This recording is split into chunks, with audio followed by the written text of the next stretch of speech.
अगर आप भी लेना चाहते हैं देश दुनिया की तमाम जानकारी तो आज ही सब्सक्राइब करें हमारे चैनल को। साथ ही नीचे दिए बेल आइकन को जरूर दबाएं ताकि हर अपडेट आप तक पहुंच सके। नमस्कार, आप देख रहे हैं प्रभा साक्षी और मैं हूं रेणु तिवारी। अगर आपको कमरे या किसी जगह को सजाने संवारने का शौक है और आप कुछ क्रिएटिव करना चाहते हैं तो इंटीरियर डिज़ाइनर का कोर्स करके एक अच्छा विकल्प आप चुन सकते हैं। अगर आप घर, ऑफिस, मॉल, शोरूम, होटल आदि जगहों के लिए सजावट के अलग अलग नज़रिए रखते हैं तो भी आप इंटीरियर डेकोरेशन का कोर्स करके अपना एक अच्छा भविष्य बना सकते हैं। इंटीरियर डिज़ाइनर्स की मांग अब केवल मेट्रो सिटी तक सीमित नहीं है, बल्कि ये छोटे शहरों में भी इंटीरियर डिज़ाइनिंग की काफ़ी मांग बढ़ गई है। आजकल लोग फ्लैट लेते हैं और उसे सजाने के लिए इंटीरियर डिज़ाइनर खोजना शुरू कर देते हैं। आप भी इस फील्ड में अपना एक अच्छा करियर बना सकते हैं। आइए इस वीडियो में हम आपको इंटीरियर डिज़ाइनिंग से जुड़ी तमाम जानकारी देंगे। सबसे पहले एक इंटीरियर डिज़ाइनर के अंदर क्या गुण होने चाहिए। इंटीरियर डिज़ाइनर बनने के लिए शैक्षणिक योग्यता के साथ कुछ अन्य गुण भी होने आवश्यक हैं। अगर आपके अंदर ये गुण हैं तो आप इस कोर्स को करके एक अच्छा अवसर पा सकते हैं। आपके अंदर बदलते ट्रेंड को समझने का हुनर होना चाहिए, आपके अंदर क्रिएटिविटी होनी चाहिए, साथ ही स्ट्रॉन्ग इमेजिनेशन पावर का होना भी बेहद ज़रूरी है। इसके लिए आपको अपने दिमाग में नए नए कॉन्सेप्ट सोचने आएंगे। आप अगर इस कोर्स को करते हैं तो आपको डिज़ाइंस बनाने की समझ भी होनी चाहिए। इसके लिए आपकी ड्राइंग और आर्ट की स्किल भी अच्छी होनी चाहिए। अगर आपकी कम्युनिकेशन स्किल बहुत अच्छी है तो भी आप इस कोर्स को कर सकते हैं, क्योंकि इस समय आपको अपने डिज़ाइंस को दूसरों तक पहुंचाने के लिए आपकी कम्युनिकेशन स्किल बहुत अच्छी होनी चाहिए। इंटीरियर डिज़ाइन के रूप में सफलता प्राप्त करने के लिए रियल एस्टेट फील्ड की जानकारी भी आपके अंदर होनी चाहिए। रियल एस्टेट फील्ड की जानकारी होने से आपको यह पता कर पाने में बहुत ज़्यादा सहजता होगी कि बिल्डिंग, घर, कमर्शियल प्लेस में किस तरह के मटेरियल इस्तेमाल किए जा रहे हैं और किस तरह के डिज़ाइन इस समय ट्रेंड में है। अगर ये सारे गुण आपके अंदर हैं तो आप अच्छा इंटीरियर डिज़ाइनर बन सकते हैं।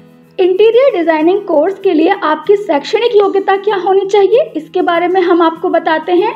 अगर आप इंटीरियर डिज़ाइनर कोर्स करना चाहते हैं तो आपके पास 12वीं की न्यूनतम शैक्षणिक योग्यता होनी आवश्यक है। किसी भी विषय से 12वीं पास होने वाले उम्मीदवार इस कोर्स के लिए आवेदन कर सकते हैं। 12वीं पास होने के बाद आप डिप्लोमा कोर्स, डिग्री कोर्स या फिर सर्टिफिकेट कोर्स कर सकते हैं। स्नातक के बाद भी आप इंटीरियर डिज़ाइनिंग कोर्स करने के लिए अप्लाई कर सकते हैं। स्नातक के बाद आप पीजी, डिप्लोमा या डिग्री कोर्स भी कर सकते हैं। इंटीरियर डिज़ाइनिंग के लिए 1 से 3 वर्षों के अलग अलग कोर्सेज होते हैं। इनमें आप अपनी सुविधा के अनुसार डिप्लोमा या डिग्री प्राप्त कर सकते हैं। अब आपको बताते हैं कि इंटीरियर डिज़ाइन की कोर्स की अवधि क्या क्या होती है और आपको किस कोर्स में जाना चाहिए, किस में आपका इंटरेस्ट है। इंटीरियर डिज़ाइनिंग के क्षेत्र में भी अलग अलग कई कोर्सेज होते हैं। आप अपनी शैक्षणिक योग्यता के अनुसार इनमें से कोई भी इंटीरियर डेकोरेशन का कोर्स कर सकते हैं। डिप्लोमा इन इंटीरियर डिज़ाइनिंग का कोर्स 1 साल का होता है। PG diploma in interior designing and decoration का कोर्स भी 1 साल का होता है। डिप्लोमा इन इंटीरियर डिज़ाइनिंग का कोर्स 2 साल का होता है। Advance diploma in interior designing का कोर्स 2 साल का होता है। बैचलर ऑफ आर्किटेक्चर का कोर्स भी 2 साल का होता है। बीएससी इन इंटीरियर डिज़ाइनिंग का कोर्स 3 साल का होता है। इंटीरियर डिज़ाइनिंग कोर्स के अंतर्गत आने वाले विषय, अगर आप इंटीरियर डेकोरेशन बनने के लिए नामांकन करने की सोच रहे हैं तो आपको बता दें कि इन कोर्सेज के अंतर्गत आपको इन कई विषयों की जानकारी भी होनी जरूरी है। विषयों के नाम कुछ इस प्रकार हैं, जैसे कि art and basic design, furniture design, finishing and fitting, history of interior design, construction and materials, services professional management, estimating and budgeting, display, computer aided designing, lettering, property of material and paint technology. इसके अलावा आपको बताते हैं कि interior designing में कहाँ क्या क्या स्कोप है। इंटीरियर डिज़ाइनिंग का कोर्स करने के बाद आप किसी भी कंपनी में डेकोरेटर के पद पर काम कर सकते हैं। इसके अलावा आप किसी भी आर्किटेक्चरल फॉर्म, स्टूडियो या थिएटर में भी काम कर सकते हैं। कंपनी में जुड़कर उनके साथ बहुत अच्छे से काम किया जा सकता है। आप किसी अच्छी मल्टीनेशनल में भी काम कर सकते हैं।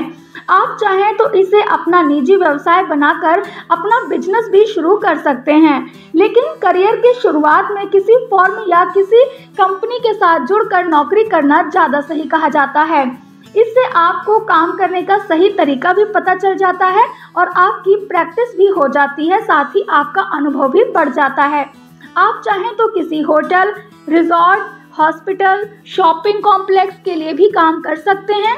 आप किसी बिल्डिंग या आर्किटेक्ट के संपर्क में रह के उसकी जानकारी भी ले सकते हैं और उनके साथ मिलकर भी इंटीरियर डिजाइनिंग का काम कर सकते हैं।